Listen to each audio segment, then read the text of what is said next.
Assalamualaikum warahmatullahi wabarakatuh. Perkenalkan, nama saya Fitriani, Program Studi Manajemen Sumber Daya Perairan, Fakultas Ilmu Kelautan dan Perikanan, Universitas Hasanuddin.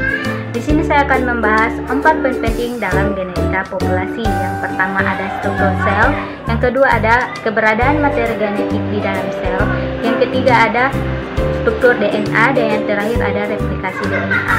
Nah, berbicara tentang struktur sel, sel merupakan unit terkecil dari makhluk hidup. Sel memiliki 3 struktur utama, yaitu membran sel, organel sel, dan sitoplasma. Berdasarkan strukturnya, sel dibedakan menjadi sel prokariotik dan sel eukariotik. Seperti yang kita ketahui, sel eukariotik adalah sel yang memiliki membran inti sel, sedangkan sel prokariotik adalah sel yang tidak memiliki membran inti sel. Nah, terdapat 2 jenis sel yang termasuk ke dalam sel eukariotik, yaitu sel hewan dan sel tumbuhan. Namun, masing-masing pada sel tersebut memiliki perbedaan, yaitu yang pertama, pada sel tumbuhan memiliki dinding sel, plastida, dan vakuola, sedangkan sel hewan tidak memiliki dinding sel dan plastida.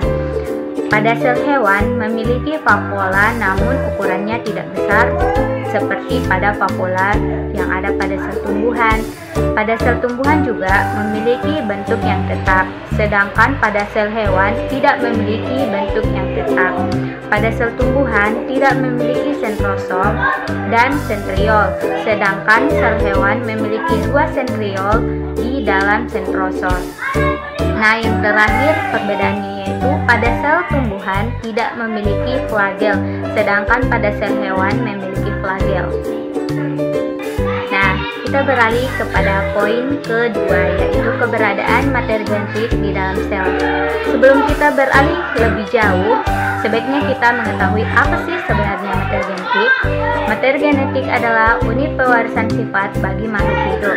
Materi genetik berada pada seluruh tubuh pada setiap sel. Setiap sel mengandung kromosom yang terdiri dari uraian gen. Gen adalah unit pewarisan sifat bagi organisme makhluk hidup.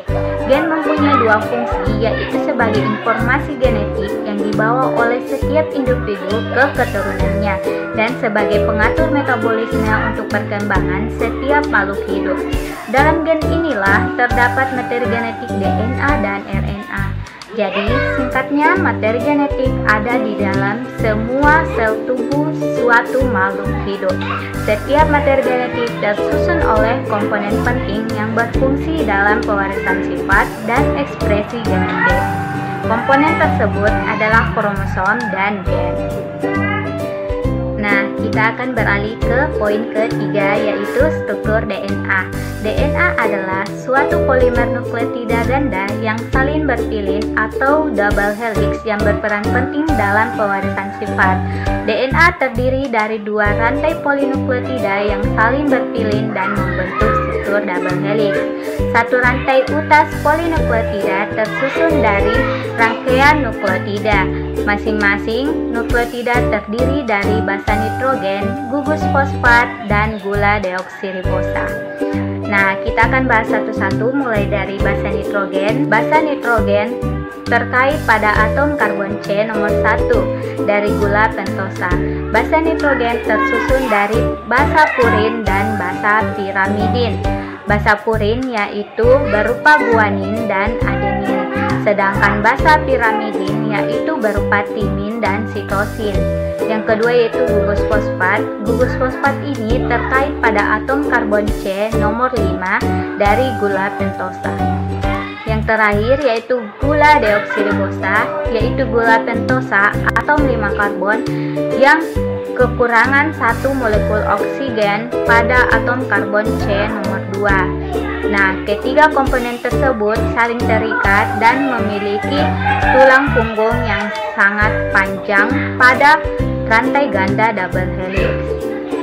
Pada rantai DNA terdapat 3 ikatan kimia, diantaranya yaitu yang pertama, ikatan hidrogen, di mana ikatan hidrogen adalah ikatan kimia antara 2 basa nitrogen yang saling berpasangan. Yang kedua yaitu ikatan fosfodiester, di mana ikatan fosfodiester adalah ikatan kimia antara gugus fosfat dari satu nukleotida dengan gula deoksiribosa dari nukleotida terdekat. Nah, yang ketiga yaitu ikatan antara basa nitrogen dengan gula deoksiribosa atau satu nukleotida. Nah, tibalah kita ke poin terakhir yaitu replikasi DNA. Sebelum melangkah lebih jauh, sebaiknya kita ketahui apa sih itu replikasi DNA. Replikasi DNA adalah tahap awal yang berperan penting dalam pembelahan sel mitosis dan meiosis. Dari proses replikasi DNA akan dihasilkan rantai baru. Setelah proses replikasi akan terbentuk 2 buah DNA double helix. Setiap 2 molekul double helix DNA yang baru akan membentuk sebuah kromatid.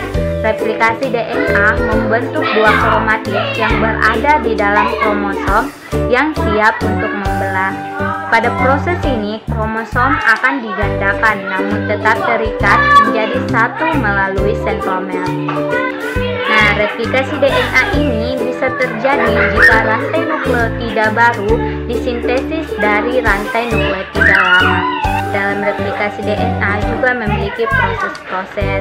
Nah, proses replikasi DNA yaitu dimulai dari proses inisiasi. Pada tahap inisiasi ini, enzim yang berperan dalam proses replikasi DNA menandai dengan tepat dalam waktu yang sesuai melalui siklus sel yang terjadi.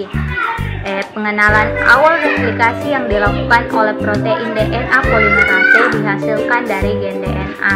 Nah, selanjutnya itu terbentuklah garpu replikasi. Garpu replikasi atau cabang merupakan struktur yang terbentuk ketika DNA beretribusi karena enzim helikase. Untai ganda DNA terbuka menjadi untai tunggal. Nah, yang ketiga itu pemajangan untai DNA. Dalam hal ini, DNA polimerase membentuk untai DNA baru dengan menambahkan nukleotida yang sedang tumbuh, sedangkan DNA polimerase bergerak ke DNA induk dengan arah 3 ke 5. Selanjutnya, pembentukan leading strand. Pada replikasi DNA akan terbentuk leading strand atau untai pengawal, yaitu urutan DNA yang disintesis dari arah 5 ke 3. Setelah pembentukan leading strand, selanjutnya itu pembentukan lagging strand, di mana lagging strand yaitu untaian DNA yang berada pada sisi yang berseberangan dengan leading strand. Dalam untaian ini, enzim primase akan membentuk RNA primer. Dengan demikian, DNA polimerase bisa menggunakan gugus 3 yang bebas pada RNA primer untuk mensintesis DNA dengan arah 5 ke 3. Yang terakhir yaitu modifikasi Force replikasi DNA. Setelah DNA selesai direplikasi, 2 helai yang tersintesis dipasangkan kembali yang melibatkan penambahan molekul tertentu guna menghasilkan rantai ganda. Nah, itulah tadi 4 poin penting dalam genetika populasi. Apabila masih banyak kekurangan, saya minta maaf. Saya ucapkan terima kasih. Wassalamualaikum.